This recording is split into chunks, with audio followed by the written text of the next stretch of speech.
Okay, welcome everybody to our third Wildwood Wednesday. Marie and I are super excited to have you guys. I think there are a lot of returners, which is fun to see folks coming back, and we've gotten some good feedback. So glad people are enjoying it.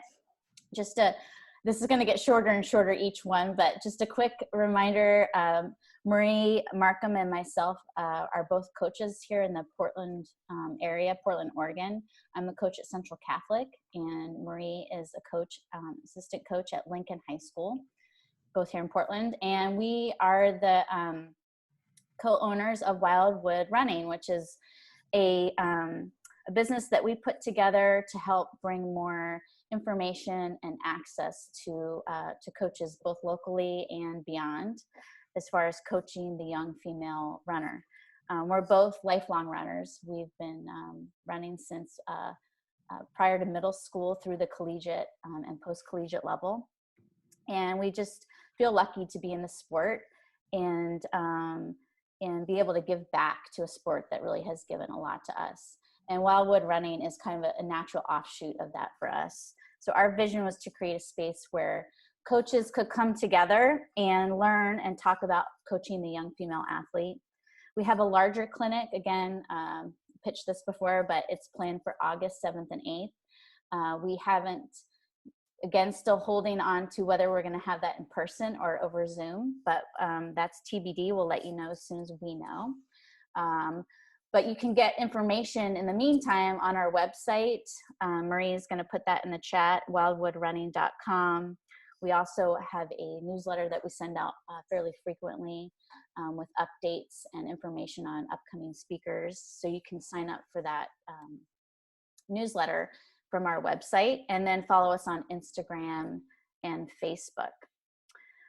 So the goal of the mini Zooms is to give people, these are our lineup, are all speakers that we have speaking at our larger event in August. And this is kind of a mini version, a little taste of each of these speakers. They all have so much great information to share. We thought it would be fun to kind of start the ball rolling a little early, especially since we're all kind of here at home with not as much to do, not as much on our plates. So the goal of these is to introduce you to each of these speakers. Each one, the one today will follow a similar setup, and that is about a 10 to 15 minute presentation, and then you'll have time for Q&A with the speaker for today. From a question standpoint, the formula that we've been following, it's worked fairly well, is just to put your questions in the chat on the side, and then we'll go ahead and address those at the end of the presentation. It just flows a little bit more easily with that. So today I'm gonna let Marie Markham's gonna go ahead and introduce our speaker for today. Awesome, thank you. Make sure I'm not on mute here. Thanks for coming, everyone. It's great to see you. I am thrilled to introduce Eric Dettman. I am an assistant coach at Lincoln High School, and Eric is my boss. Not only is he my boss, but he's become a dear friend. I so much appreciate who he is as a person.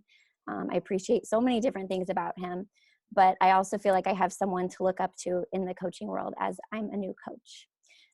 When Robin and I started Wildwood Running a couple months back, we started planning for this clinic, and we really knew that we wanted to find speakers who coach the whole female. We wanted our clinic to create an atmosphere of coaches who believed it's important to watch out for all of their athletes' best needs, to be setting kids up for success in their future as runners and people, lifelong runners. And we wanted coaches who could really understand what girls were going through, how their bodies were changing, how emotionally sometimes they can be complicated and challenging, how sometimes girls might need more attention than boys. And most importantly, we really wanted a male to present on this topic. We wanted a male who believes and focuses on happy and healthy girls, but also someone who really has a way to build relationship with girls. And right away, being around Eric all the time, I knew that he was just the perfect person for this. He's built a culture at Lincoln that I think that is a culture that people thrive to have. And I'm hoping that today he can share some of those tidbits with us. So backing up a little bit about Eric, he started running in middle school. And then him and his twin brother both attended York High School in Chicago. And most of you have probably heard of York High School and basically their dominance and their history, not only in Illinois, but across the country with Coach Newton and Coach Kern. Eric and his brother are, I don't know if you would call them stars, but they're, Eric's known as Twin 2 in the Long Green Line, if you've seen that. So we like to tease him about that a lot. Some of his successes in high school were that his team won state all 4 years that he was there in cross country, and both him and his brother were in the top 5. So they were the only, I think they're only scorers 4 years in a row on a state championship team in Illinois. They also won the inaugural NTN, now known as Nike Cross Nationals, and he was a member of the winning DMR national team for York as well. Then he took his running to Oregon, go Ducks. Way after I was there, but still go Ducks. He was a valuable member of one of the deepest squads we might see in college history with Andrew Weeding and Rep and Centrowitz and so many more. And in that, Eric's career wasn't seamless. It wasn't seamless from high school to college, but he battled some injuries, and being on such a high quality team, we all know what that's like. We all know that it's a challenge to find your place. But I think it speaks for his character that he never gave up and he kept trying. And for that reason, he has really developed a coaching philosophy to make sure that he's reaching all of his athletes, no matter where they are in their career and how successful they're being. A couple years after that, Eric headed to Lincoln High School, which is my alma mater, in 2013. And in the past, he started as a volunteer and assistant coach, and he became the head cross country coach last year and has been the head coach for track for a couple of years. But in the last 3 years, the girls team has been on the podium at the state meet, and last year got an at-large bid to go to NXN. He's coached school record holders on the girls' side and the boys' side. He's definitely rewriting the record books. And I think when I asked him a little bit about his successes at Lincoln, the one thing that he was the most proud of is that when he came on, there were about 100 kids on the cross-country team, and now we have 140. And on the track team, there are around 120 kids, and now we have 240 athletes. So he definitely is creating an atmosphere that kids want to be at. Some of you have been on these talks before and know that I do a girls talk. And yesterday I was talking with my girls about body image and navigating puberty and how there's people around us who influence our lives. And a handful of girls were commenting on how lucky they feel to have Eric as their coach, to have a male that really understands them, wants to understand them, want to do the best for them. So I'm thrilled that we get to have Eric here today to talk about creating happy and healthy girls, how to create relationships, and have fun doing it. So Eric, welcome. Thank you. That was quite the introduction. So I'm going to share my screen here just to kind of help keep me on track. I'm not always the best at staying within time frames. So hopefully that this will help with that. Can you guys, Marie, can you just let me know, can you see my screen right now? Yep, looks good.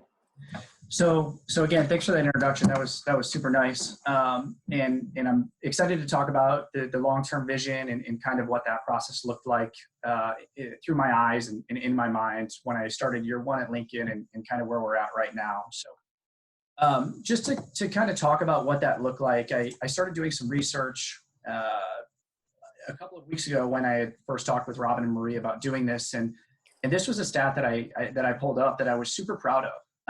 So runner 7 in that first year was 2112, and this past year we're down to 1922, and runner 20 in that first year was 2339, and this past year was 2115.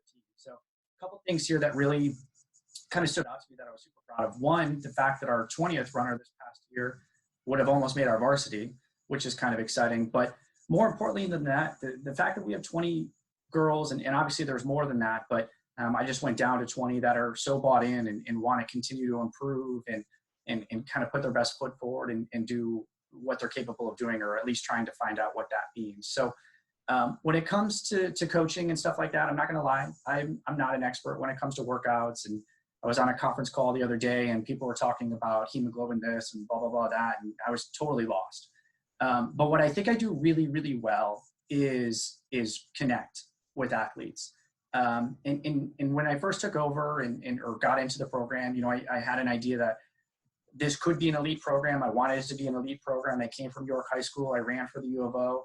So I was around that, and I wanted to do everything that I could to help, elevate Lincoln to that level. And Lincoln had been a super successful program, especially in track and field with a couple of state championships. And I'll talk about that in a moment. But when I started thinking of what do I want that to look like, I had an idea of how I wanted to do that.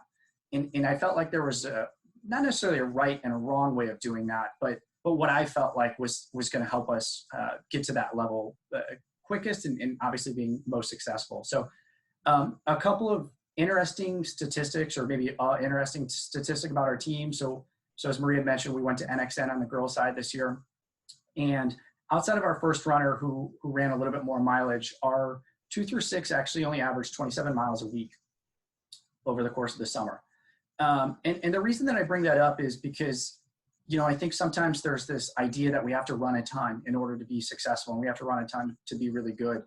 And I think at the high school level, it's so much more than that. It's not necessarily about who's running the most, but who's buying into that process and who's buying into what we're saying. So I'll kind of talk a little bit more of what that looked like as we go through these. I think there's about 10 slides or something like that, and I'll keep it short.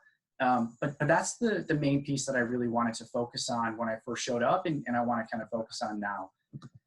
So when I asked myself, how are we going to get there? The first thing I thought about is I got to find mentors. And I was really lucky that I ran for Mr. Newton. I ran for Mr. Kern. I had an unbelievable coach, Andy Paul at Oregon, who I still talk to and ask questions of to this day. But finding mentors is really important. And even in the state of Oregon, I found some amazing mentors. One so happened to be somebody who's on the call right now, Charlotte Richardson, who was the head track and field coach at Lincoln High School when I first showed up.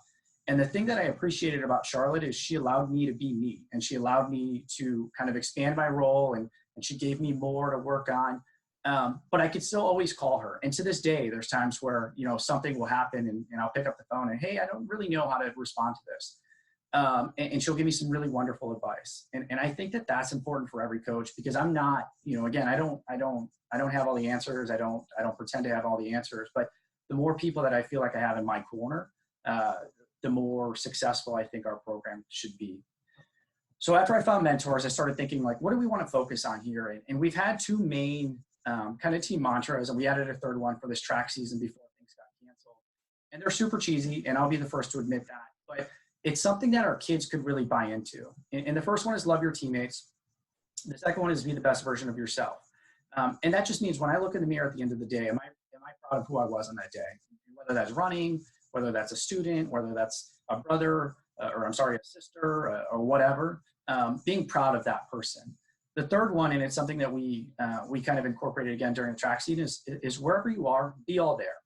And the reason I like this one so much is because I think as a society, we get so caught up in what's ahead of us and the next great TV show or the next race or the next this or the next that. And sometimes we forget about the moment, and we forget the moment that we're in.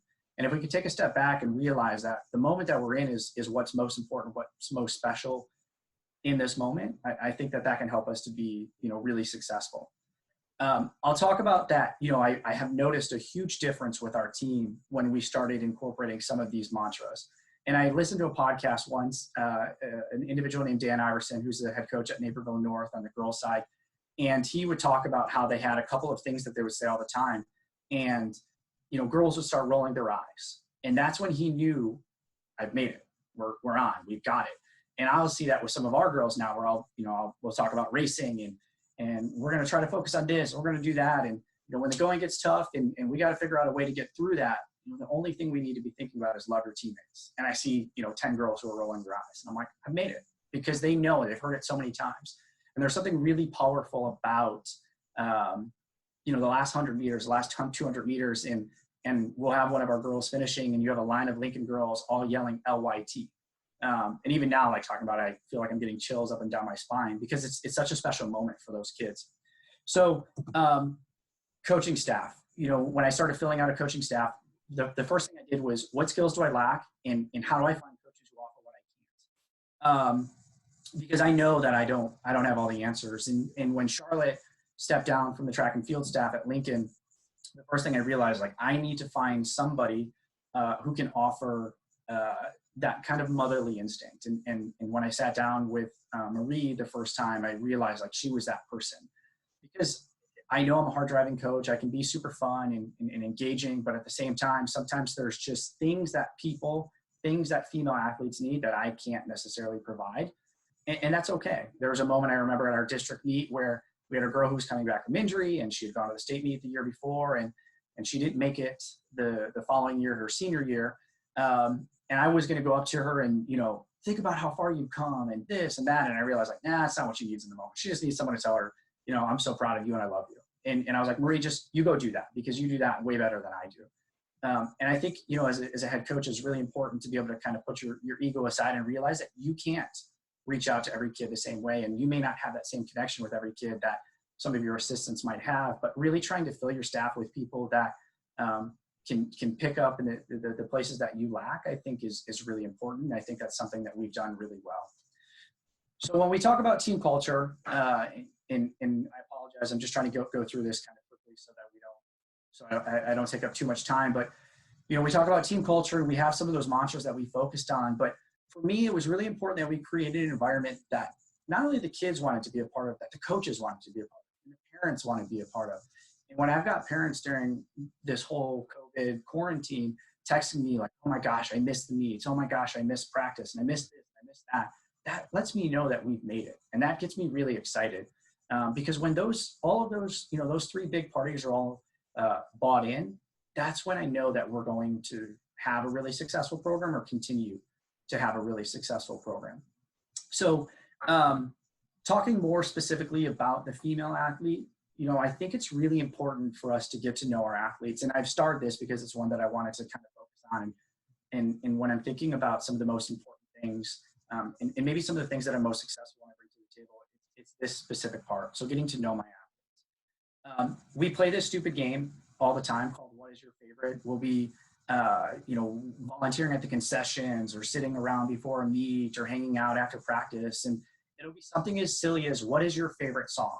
What is your favorite candy bar? What is your favorite superhero? And we always laugh. We always joke around about it. But what I've come to realize is that 6 months from now, when, one of my girls is doing a workout and maybe her splits are all over the board, and she's supposed to be running 80s for 400s, and she's 76 and 84 and 82. And I'm like, listen, if you run 80 seconds on this, I'll give you a Butterfinger, because I remember that's her favorite candy bar. That's really powerful. And the fact that they realize that I care about them more than just runners, but as people, and I'm listening to them and I'm getting to know them as individuals, that's been really, really helpful. I think that girls like to talk and form relationships even more than boys. So the more that I know, I think the more invested that they become and the more engaged and the more willing that they are to go to the line. We have a girl who has been our number 2 or 3 the last couple of years, and she doesn't come from a running background. And she was, 25, 26 miles a week, but she would get to the end of the race and could push herself to a really, really dark place. And I think it's because of that relationship that we formed with her as a coaching staff, where we've bought into her as a human and she's bought into us as a staff. Another thing is having some of those, those hard conversations where I'll have girls who will come up to me and say, hey, I'm having my period right now. And I'm really struggling with this, and we'll adjust workouts, we'll adjust a training plan and things like that. And having that openness, I think, is really important. As a male coach, I take a lot of pride and I feel a big responsibility that I need to treat them as a female athlete, not just an athlete, and understand that there's some other things that a female athlete may go through that a male will never understand or will never have to go through. And keeping that dialogue open, I think, has really made our experience that much more successful. The other thing I've realized with working with female athletes, and maybe this is just the program that I come from at Lincoln, but they love stories and they love hearing about our background. And it doesn't matter if I was a super successful runner or I wasn't a successful runner. What I think I found is that running background, the fact that I've done it and I've experienced what they're experiencing and the hardships and the ups and the downs, they really, they buy into that and they hold on to that. And I think that helps them to understand that they're capable of so much more than maybe they thought they were.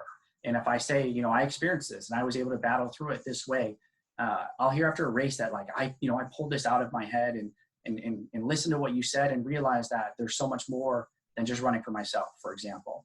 I also just try to be extremely honest with athletes. And I think that that's really important. And I think sometimes as coaches, we think that we can't necessarily share things with our athletes, but if I'm having a really rough day, I'll tell them that. And sometimes they'll ask like, what's going on? And I'll share a little bit of information of why my day was rough. It's like, work and blah, blah, blah, or this or that. And I think the fact that I'm treating them more as humans rather, or maybe adults rather than kids, that's really helped our relationship. And I think that that's in a way has helped them to grow up. In terms of being really honest with them too, like an example of that is when we were first notified that our season was canceled in front of the track and field community at Lincoln, I broke down and started crying, and telling them that, for those seniors, how much I loved them and how much I cared about them and how much that hurt that they weren't going to have that opportunity. I think it was really awesome for them to see that and see how much we care. And I think when we tell them those stories and we share some of those moments, that really helps to build that relationship, and in turn get them, to run at a higher level. We do goal setting sessions, and I try to help athletes create goals. When we sat down, and I know I'm coming up on my time, so I'll try to hurry up. When we sat down with our girls this year, before the summer had concluded, I said to them, like, what are your goals? And they talked about, I want to be third at state or fourth at state or whatever. And I said, I want to go to NXN. And like 3 girls in the room didn't even know what that was. And I said, by show of hands, who thinks that we can do that? And nobody raised their hand. And I just kind of tried to essentially talk it into existence with them.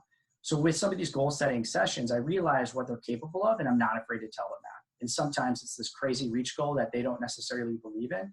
But I think because of the relationships that we've built and the trust that they have in me, it's really helped them to be able to see that, okay, if he's saying that this is possible, it's likely really possible.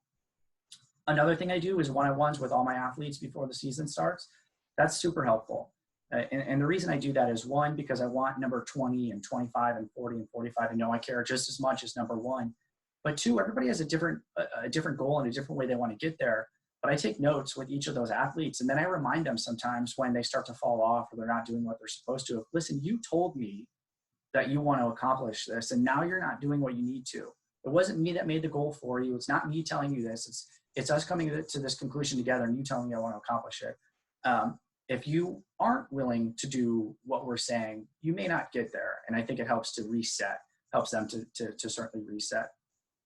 Another thing I think we do really well is putting kids in positions of leadership. So Mr. Newton used to always put the least, what's the word I'm looking for?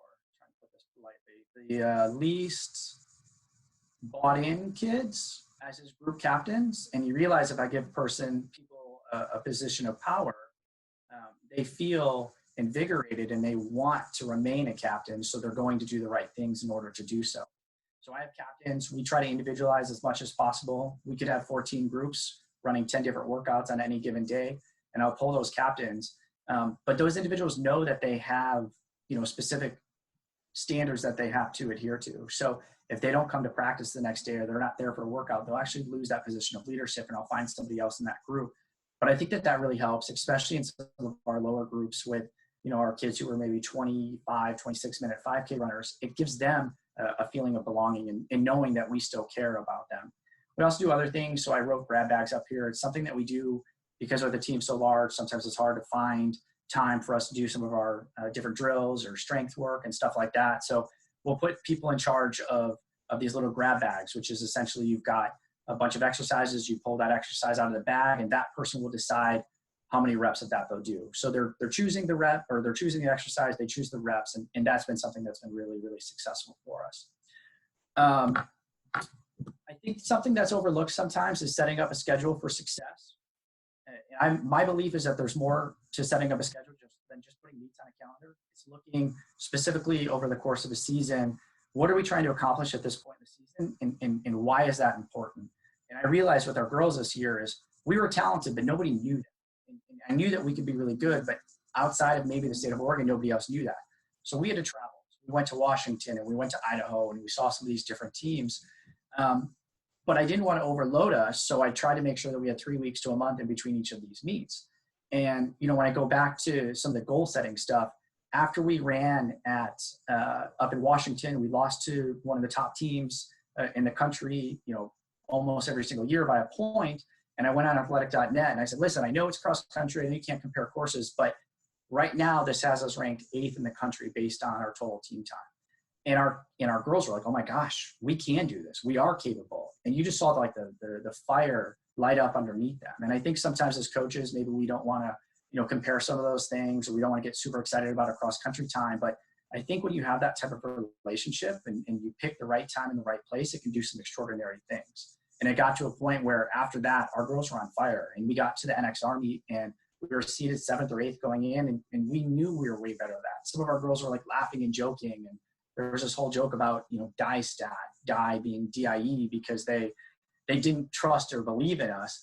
And we stepped to the line knowing that we belonged, and, fortunately we were 4th and had that opportunity to race at NXM. So I think when you're setting up schedules, it's understanding what we're trying to focus on and what we're trying to accomplish, and setting up your schedule in that manner. I think there's 2 more slides. Emotions. So a big thing for me, and Marie can attest to this, is I am super emotional when things are going really, really well. But I'm also really good at when things are going poorly or didn't go the way that we wanted to, of not getting super out of shape about that. But let me repeat, I think it's very important, especially with female athletes, to get really excited about the good things. And you have a female who was a 25-minute 5K girl, and she ran 23:50 at a meet and had a minute 10 PR. Like, I want everyone to know that, because I want that athlete to feel so good about herself. And it's the same thing whether she's number 2 or number 7. I think that crazy excitement, they feed into that, and then their friends feed into that, and then the rest of the team feeds into that. I think that that's such an important piece when it comes to that long-term vision, is being really excited about the good things, and not being super disappointed, or not letting some of those negative things affect us too much. I think sometimes as coaches we get caught up in being too serious, and when we can take a step back and just be really excited and really emotional about some of those really great things, it tends to lead to other really positive performances. Lastly is recruit, and I wrote that 4 times, recruit. I think it's, I say 90% of what I do is recruiting, and what that means to me is, I'll try to have conversations with basketball girls or soccer girls or whomever, and what I've come to realize is, I can tell a girl that, listen, you were the 15th best freshman in the country in the mile. Like, why wouldn't you do cross? And that doesn't really matter to her, because that's all she ever hears. If she's a club soccer player, she's been really successful. She's going to hear that you're going to be a D1 athlete, or you're going to do this, you're going to do that. And what I try to do now is similar to building those relationships with my athletes, is just humanize it. And like, I want you to come out for the team because I saw you work your butt off in the gym mile, and I thought that was amazing. And it tells me everything I need to know about you as an athlete. So really trying to focus on recruiting and focus on the person as a whole rather than them as an athlete, I think has been really helpful. So let me stop there. I went over by like 4 minutes. Sorry about that, Marie and Robin. But hopefully, I apologize because I just kind of ran through that quickly, but hopefully that gave you some tidbits. Maybe there's some questions. I'd be happy to kind of answer some of that if that's the case. Awesome. If you can unshare your screen. Oh, there you are. He wants to keep the city line of Chicago up there. That was Chicago? Greatest city in the world. Well, thank you, Eric. That was awesome. Hopefully you guys can all feel his emotion and passion behind this. And I think the thing that I've noticed, and Robin's gotten to know Eric really well as well, is that he does feel as he's going through this, and you can just sense his excitement. You can sense his energy, and we're not all that way, right? But there's a lot of things that he has provided, I think, in his presentation that we can take away and still work on to become better. I am definitely more of a sit back, kind of quieter person, but he kind of shows me that I need to step up a little. I need to bring that excitement and be that person that a lot of these girls and boys really enjoy. So thank you, Eric. That was awesome. And you did not go over. You're fine. Okay, I think we have a couple questions here. So from Addie, what is your day job? Are you a teacher? And tell us a little bit about the team size. So 3 questions. What's your day job? What's the team size? And how do you manage one-on-one meetings with an entire team? Sure. Day job, not a teacher. So I went to the U of O. I was a history major, special ed minor. So eventually at some point I'd like to be a teacher, but it just wasn't the right fit for me right out of college. So I work for a company called learning.com. So I'm in the education industry, and we essentially, I'm on the customer success team, and we teach K through 12 kids how to use technology. So that's my job. It's super flexible, which is wonderful. I kind of sort of live in this bubble. So if this is my house, there's a street, and then there's Lincoln, and then there's a street, and then there's my job. So everything's within like a 2-minute walk, which is really wonderful. But it's made things really nice, and in my bosses and the people at my company are really wonderful about allowing me to kind of sort of pursue my true passion, which is coaching. Team size, we had 141 come out for cross country this year. And that's typically about, I think this year was 80 boys and 60 girls, or maybe just over 80 boys and just under 60 girls, somewhere around there. How I manage one-on-one meetings with the entire team. So what I do is I send out a Google Sheet, and I've actually, having COVID happen has changed my mind on how I might do this in the future, although I'm not sure yet. But I send out a Google Sheet to our cross-country newsletter and say, hey, I'm doing my one-on-ones. Here are the days, here are the times, and each kid is signed up for a 15-minute session. And this happens in the off season. So, it might be with a team of our size, sometimes it lasts, I do it every single day for a month straight, but that's been really helpful in getting to know some of these other kids and some of our lower level runners who might be brand new to running. I find out that, their goal isn't necessarily to run, 15 minutes for 2 miles. Their goal is I just want to finish running a 5-mile run without walking, and finding out where their interests are and finding out what's really important to them has been really beneficial in creating this whole team environment rather than just focusing on the top kids. So hopefully, Addie, that answers your question. If not, I'm happy to go a little bit further. What percentage of kids do you think do one-on-ones? 95. Yeah, almost every single kid. I don't require it because I don't want a kid to ever feel like they're obligated to do something like that. Mm-hmm. I would say the majority of kids, and sometimes even like after this year with cross, we had cross country with our normal season, then we went into the postseason, then we had NXN, and then some of our kids were already starting to get ready for track. And I kind of sort of felt like I needed a break, but all the kids are like, hey, I want to have my one-on-one. When's my one-on-one? What are we doing one-on-one? So the fact that they kept reaching out to me, it showed me how much it mattered to them and how important it was to them. Great. Next question is from Duck, my teammate, Elizabeth James. How did you develop your vision collaboratively with your athletes? Was there a process that guided you? Yeah, and maybe that's something I probably should have talked a little bit more about. In terms of, collaboratively with my athletes, I think it was, first off, there was a wonderful foundation that was set by Charlotte, and then on the cross country side, Suzanne, of working really hard and showing up and being there for a reason. But I think it was just, continuously assessing each person individually of what do you want out of this and how are we going to get there? And some of those one-on-ones have really helped with that over the last couple of years, because it is different for everybody. But like I said, I take notes with every single one of those one-on-ones, and I actually keep a book. And for those kids who share those times, I share it with them at the end of the year. Like, hey, you want to run 2:15, you ran 2:06. That's pretty cool. That's one of those moments where, I get super excited about some of those things, and I try to share that excitement with them. But just, recognizing that everybody has a different goal, everybody has a different reason for being out there, and trying to make sure that we're a program for all those different things. So recognizing that some of our lower level athletes are there for friends and fun, but we still want them to feel engaged and included. So, we have a cool tradition. One of our assistant coaches, so again, something I'm not super good at, decided like, hey, why don't we give beanies to all the kids after really awesome races? And he bought like 75 of these super fun beanies, and we get different ones every single year.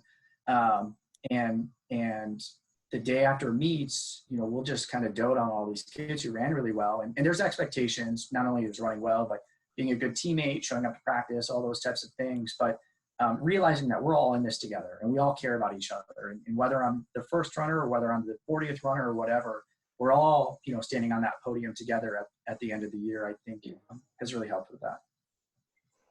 I think one thing I would add to that too is you talked about, you know, love your teammates, be the best version of yourself, and also storytelling. And you tell a lot of stories. You search for stories, and the stories have to do with those things. So I think collaboratively, you are telling your team and talking with the team about kind of your vision in that way. Right. Alan asked, what do you believe was the biggest difference between 2018 teams and 2019 teams? That's a good question. We changed some things up workout wise. You know, I think we openly talked about NXN more when we talked about some of the storytelling, or when Coach Marie talked about some of the storytelling, like the girls maybe didn't necessarily believe that that was something that was something that they could accomplish. And I tried to share with them some of the stories and some of the things that I had accomplished and that I had been around or been a part of, and putting some of those thoughts into the back of their minds really helped them to understand. But I think it's just buying into that process even more and finding some of those mantras, and that love your teammates thing for us is incredible. And again, like when I talk about 100 meters ago and you got a bunch of girls who are yelling LYT at each other, everybody was bought into that. And you could feel it, and you could feel that excitement. You could feel, that buy-in and that commitment to this goal of getting to NXN. I think that was the belief factor of it was probably the biggest change. They started writing each other's names on their own shoes and on their bodies and stuff. Like they bought into it. Yeah. Okay. Make sure I don't skip one. Meg says, how do you maintain an elite level and team cohesion and also keep the kids who are just there for fun and friendship? I think you've touched base a little bit on that, but. Yeah, we just try to create a really fun environment for everybody. One thing that Charlotte used to do when she was head coach was we played music at practice. And we've continued doing that. And that's awesome. For some of those kids who are there for a little bit more fun, it keeps the environment a little bit more engaging, a little bit more lighthearted. We try to do team dinners 3 or 4 times a year over the cross country season, where everyone comes together and it's a big potluck, family style. We do team tie-dye days. And I think when, some of the JV kids see the varsity kids doing this and the varsity kids see the JV kids doing it, we realize we're all in it together.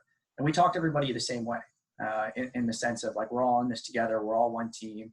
It's not a varsity. It's not a JV. We're all trying to accomplish the same thing. And, when we get to maybe a league meet and it's us against a couple of other teams, I don't necessarily really highlight the varsity after those races because those guys or gals are expected to run really well. That's why they're the varsity. But, when I could say like, hey, our 21st girl beat the 5th girl from this other school, that's awesome. And they get super fired up about it. And I think that helps them to feel like they're a part of it just as much as those varsity athletes. So hopefully that kind of answers that question. But it's just making sure that everybody feels as engaged and involved as possible.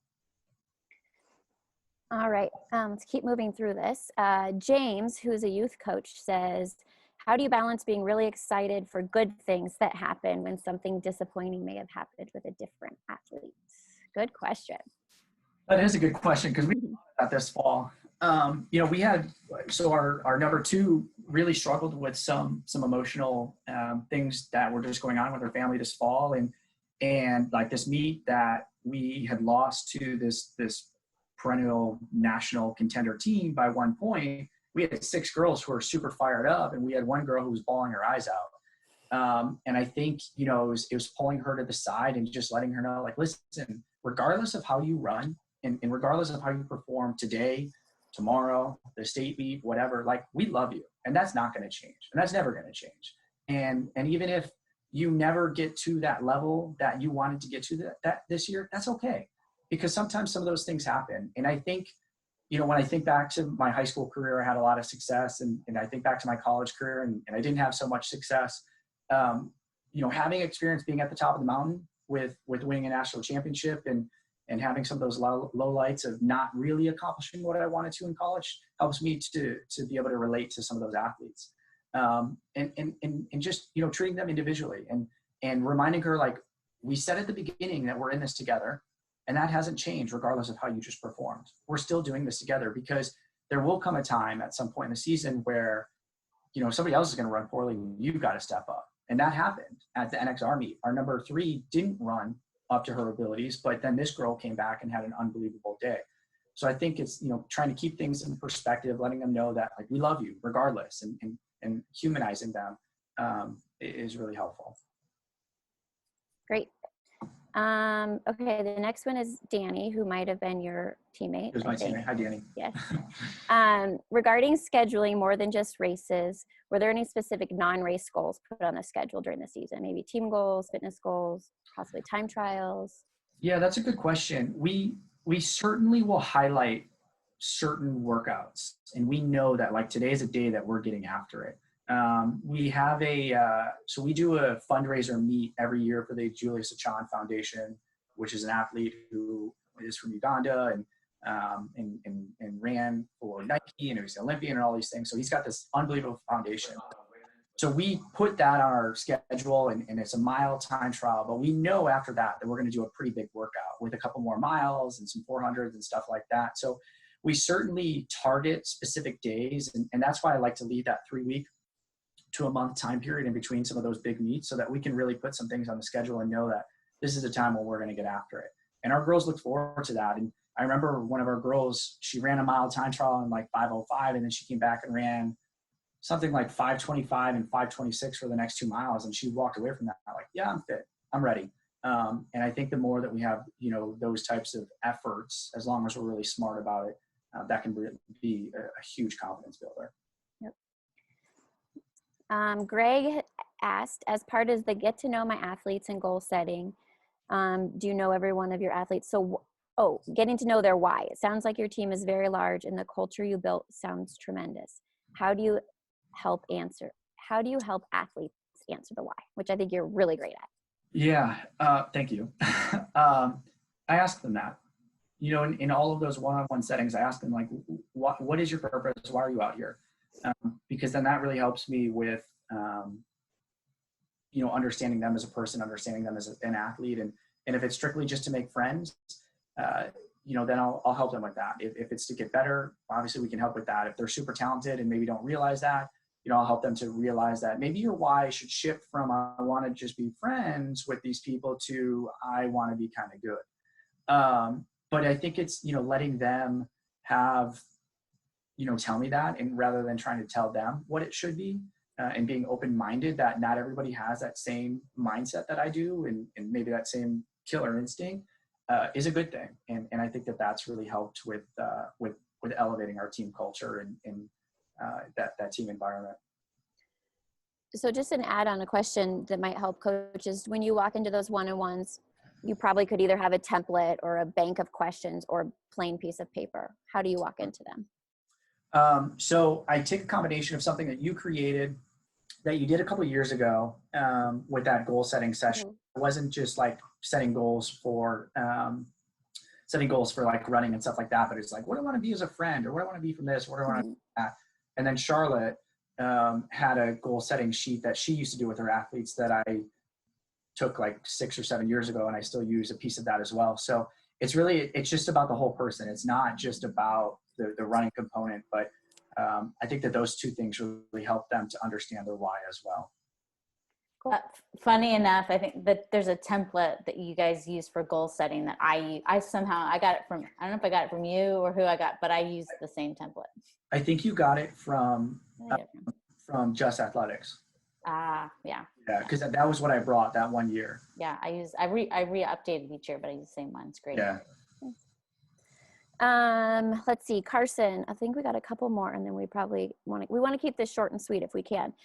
Carson asked, how do you build buy-in from sub-varsity athletes when you have a talented top 10 varsity athletes? How do you encourage and motivate athletes that they can improve? I love them a lot, just as much as I do those varsity athletes. And I think that they know that. And, I think that that's how I get the buy-in from there is, really.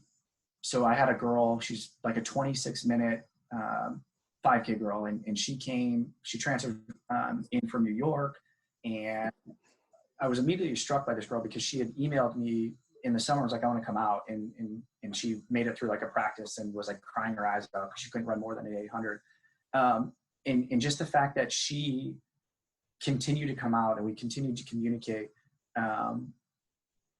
She sent me the nicest message at the end of the season, like, thank you for not giving up on me. You know, I had a coach back in New York who realized that I wasn't going to fit, you know, whatever agenda he had created.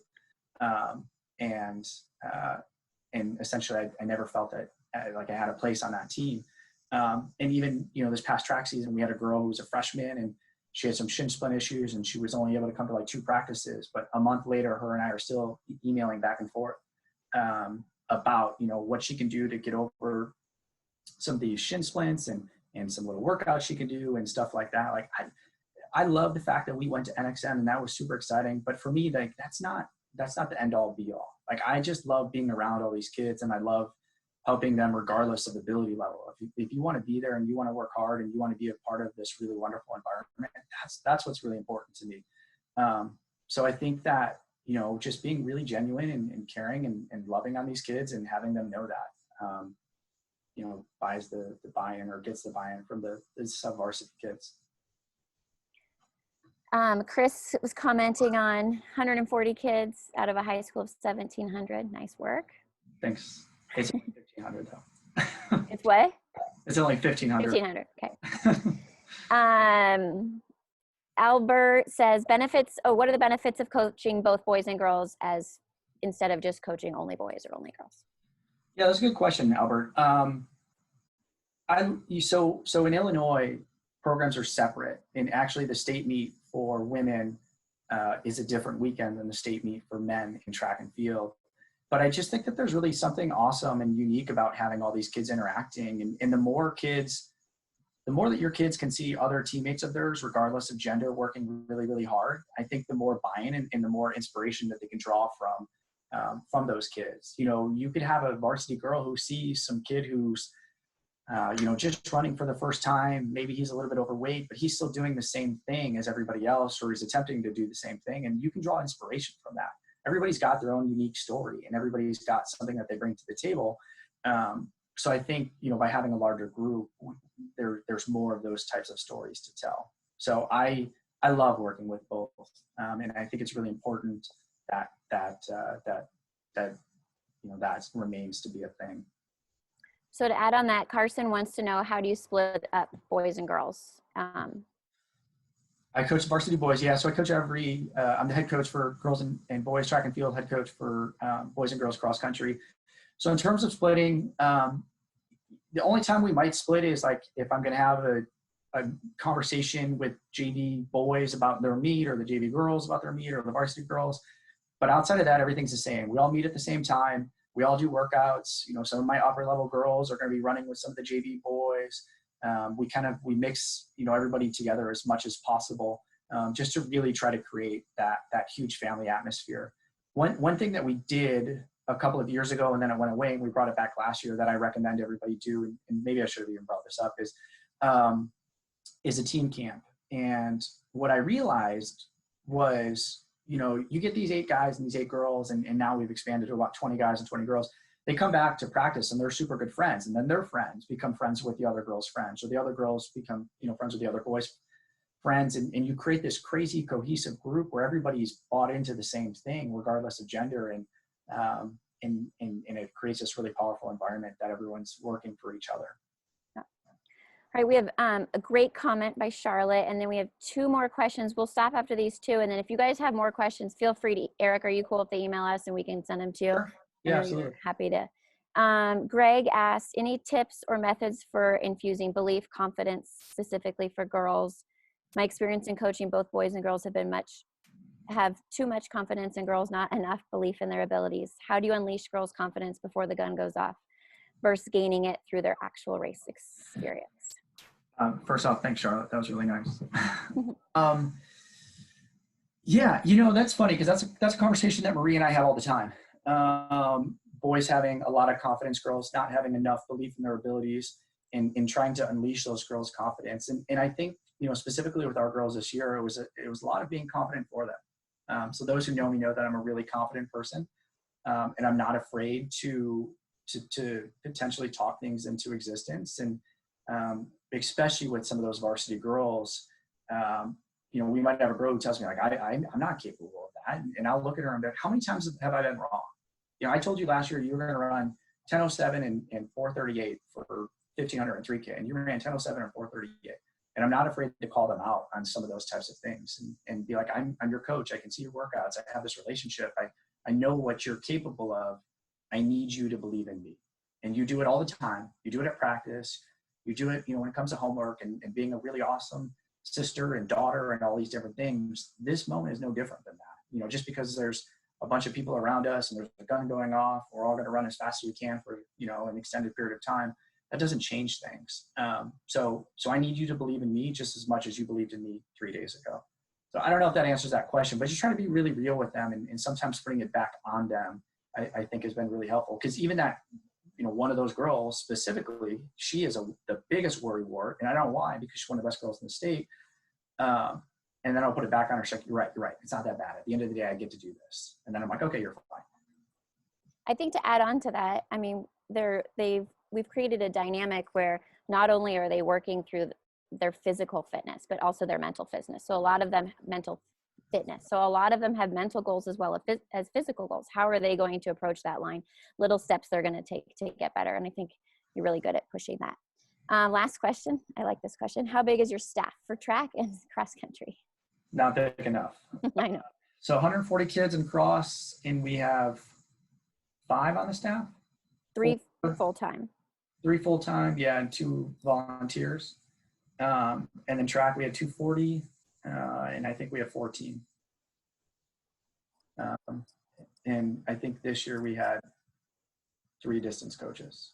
So it's just one of those things that we just make do with what we got. Everybody's got, you know, things that they're going through, and everybody's got different scenarios that they're navigating and just doing the best that we can. But, you know, when I talk about like those group leaders, that has been a key in helping practice to run smoothly, of putting those kids in charge. And I pull those kids forward and I say, okay, here's what the workout, and they go talk to their other 5 or 10 or however many are in that group. And that keeps things running much, much smoother. Also, athletes who have had season-ending injuries step up as pseudo coaches too. Right. Yeah. We had a girl who, unfortunately, she was our best sprinter last year, and she tore ACL playing soccer. She came out. You know, she loved the program so much that she came out, and she was essentially a volunteer coach all year. Mm-hmm. And it so happened that our head sprint coach couldn't be at a meet, and she was our sprint coach that day. Incredible to watch. Like I felt like I was watching this 18-year-old grow into like a woman before my very eyes. And it was amazing to watch all the other sprinters listening to everything she was saying. You know, like, okay, you know, the 4-1 handoff, you got to take 2 steps back, or your blocks, you know, you're leaning too far forward or whatever. Like it was awesome. So so that helps. Although we don't really want to bank on season-ending injuries. Yeah, right. Awesome. Well, thank you, Eric. We appreciate your time. We are recording this, so we will put this up on our website. Is it okay if we put your presentation up as well on our website in case people want to look at it? Sure. Okay. Yeah. Robin, I'll hand it over to you. All right. Thank you, Eric and Marie. Eric, that was awesome. Loved hearing all those stories and great information. So we have, again, like Marie said, we'll put the recording up by Friday. And then our next Wildwood, our next lineup is going to start in June. So we're going to take a break next week. And then we have 3 sessions lined up for June. On June 3rd, we have Charlotte's online with us today, actually. I see her there. Charlotte Richardson and Melissa Hill, who are 2 of the founders of the Women's Running Coaching Collective, which is a group that Marie and I are both a part of, are going to be on and talk about the changing landscape of women in coaching. And we encourage all coaches to come, male or female, to hear about what they have to say and about the WRCC and some of the great work that group is doing. On June 10th, we're going to have Elizabeth Carey, who I think was also on the call today. She's co-writing a book right now with Melody Fairchild. She's going to be speaking to us about coaching athletes to train and race with a period. So that will be some good content for sure. And then on June 17th, we're going to have Melody Fairchild, who is going to be our keynote in August. But she's going to do a short session with us on the 17th, talking about coaching girls, young females. So more to come on that. We'll get some more information on those topics and specifics out via newsletter and social media when we have it. But again, thanks everybody for coming this month. It's fun seeing all of your faces, and just reach out if you have more questions. I think there was some more questions that we maybe didn't get to that I'm sure Eric would love to address offline. So yeah. Awesome. Thank you, everyone. Yeah, have a great week.